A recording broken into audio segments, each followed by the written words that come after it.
Hello, fine folks of the internet. Welcome back to Small Fantasy Football. I'm your host, Dave, and we're diving into week 9. And in today's quick video, we're going to go over some of the trending pickups this week, as there were way too many injuries to count. And we'll also touch base on a few sleepers that you may be able to plug in and help you get that W this week for week 9. So, that being said, here we go.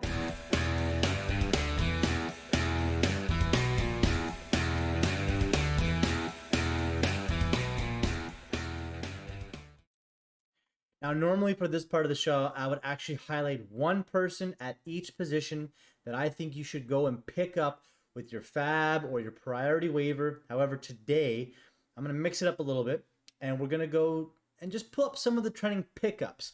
And I'm going to go over some of that info with you guys kind of off the cuff here. It's going to be, like I said, a little more off the cuff than normal. So let me know what you guys think of this segment. And yeah, we're going to jump into it. So here we go. Let's see if I can get this pulled up. So, number one, you'll see I'm using Sleeper, as I always have, to show you the trending pickups, which Sleeper has a really nice tab just directly for this to give you an idea of what you may want to be looking for in terms of, running back, wide receiver, tight end, etc. It gives you a list down the way. Number one, without a doubt, obviously, Jeremy McNichols. Obviously trending up incredibly high. It's Derrick Henry, right? Derrick Henry is currently going to be out for 6 to 10 weeks. That is the league's leading rusher by a significant margin. 300 plus yards on the next guy down below him. And he's got surgery on his foot. He injured his right foot. He broke his 5th metatarsal, and he has a Jones fracture. I'm not a doctor. I do know that's not great. That's not good. And 6 to 10 weeks is definitely going to change the outcome of the Titans going forward, who are obviously, at this point they were a playoff bound team. I really think that they're going to have to change their ways and become more of a pass oriented team. They have AJ Brown is playing out of his mind, and they do have Julio Jones hopefully coming back, and that'll lead right here as well to the next trending pickup of Adrian Peterson. They automatically had Adrian Peterson come on in. They took a peek at him and they automatically signed him to the team. So obviously you can see why he would be trending super highly there. Between those two guys, Jeremy McNichols and Adrian Peterson, I'd probably lean McNichols, as they're going to be bringing in a couple other running backs, I would imagine. And again, I really do feel like the Tennessee Titans, if they want to succeed this year going forward, they're going to need to change the way they play the game, and they're going to have to switch to a pass-oriented team. That being said, if you can get your hands on AJ Brown or Julio Jones, I think you should go do it. I really think that that's the way they're going to go. Moving down to number 3 is Boston Scott. So Boston Scott of the Philadelphia Eagles. Everyone thought this was going to be Kenneth Gainwell's ball field to be running amok on, and it just did not happen last week at all. The Lions got beat up by Philadelphia, so that might have been a lot of the game script going that way. But Boston Scott wasn't owned by a lot of people. Most people went and picked up Kenneth Gainwell, thinking again that this was going to be his backfield now that Miles Sanders is out for a few weeks. So you have a weird situation in Philadelphia. Now they're playing the Chargers this week, and I think that Boston Scott's a good grab. The Chargers' run defense is pretty pitiful, and if the game script goes the way it should, it's going to be a Boston Scott game, and I think he's the guy to own, going forward. Number 4, a bit surprising, Derek Gore. Derek Gore had just an awesome string of runs for the Kansas City Chiefs on Monday night. 11 rushes, 48 yards, and a touchdown. That's not like over the top exciting and amazing. What really shows is that the guy just looked explosive. When he had the ball, he looked confident. He read his reads well. He saw the open holes, and when he did burst out of that, he just looked fast. So, looked way better than CEH, Clyde Edwards-Helaire, unfortunately. Obviously Williams is in the backfield there too, so they're going to be sharing time. But obviously, if you're running back needy right now, Derek Gore, great pickup. Number 5, Taysom Hill. Jameis Winston has a torn ACL, for those of you who don't know. Got pulled down in a weird way, went down awkwardly, torn ACL. I think his PCL got messed up as well. He's done for the season. And they didn't go and trade for a quarterback on deadline today.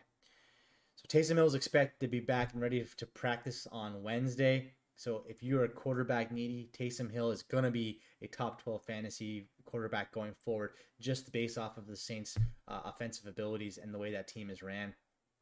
Number 6, we have Devonte Parker. Uh, in this particular breakdown, it's, you'll see a lot of these guys are already owned. This is a 2 quarterback dynasty league that I'm showing currently. That being said, Devonte Parker's already owned, but he's showing up. He's coming back. He's been out of the game for a few weeks with an injury. He's always kind of a little bit banged up, but Tua's playing better. He's using him a lot more, and honestly, I think he's going to be a good start going forward. Number 7, we have a defense here. We have the Indianapolis Colts.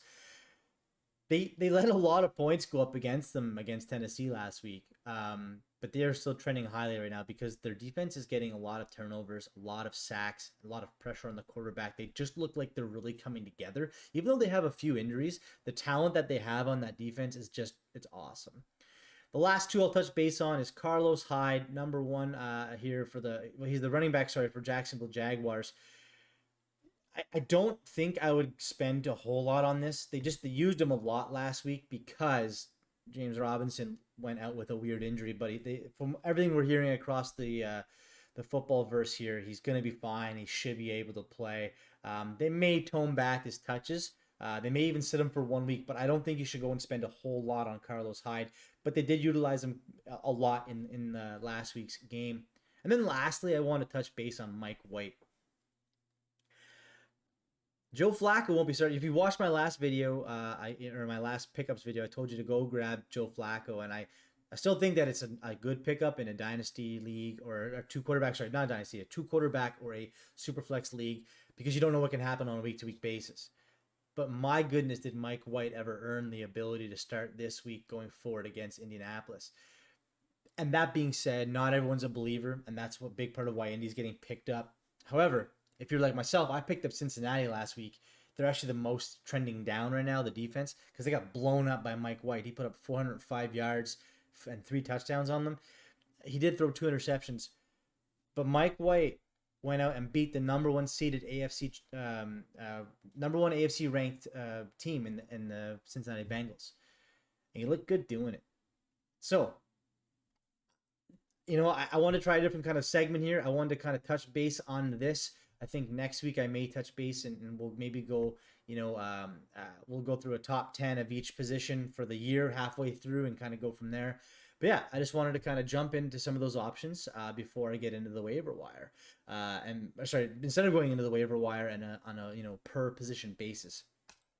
That being said, I am still going to jump into my sleeper category, and in this category of fantasy, I'll do my best to help uncover some great calls for sleepers.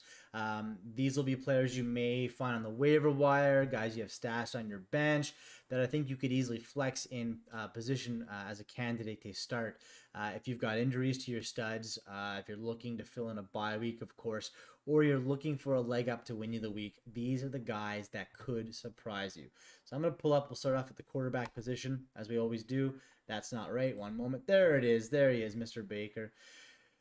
So Baker Mayfield, quarterback of the Cleveland Browns. They are at the Cincinnati Bengals. So, okay, let's be real. If Mike White, as we just mentioned, can put up 405 yards and 3 touchdowns against the Bengals, I'm really hoping that Mr. Mayfield can do the same damn thing. He put up a brutal stat line. He was 20 of 31 for only 225 yards and no touchdowns against the Steelers last week, and he got sacked 4 times. Not awesome. This is a divisional game.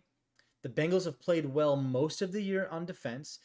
They're getting limiting points, getting sacks and takeaways most weeks, and the Browns have only averaged just under 14 offensive points over the last 3 games. So not phenomenal. But I do expect this to be a bounce back opportunity for the Browns and for Baker. He's projected 18 points. I'm thinking he's going to hit mid-20s. At the running back position, you saw him earlier in the trending pickups. It's Boston Scott.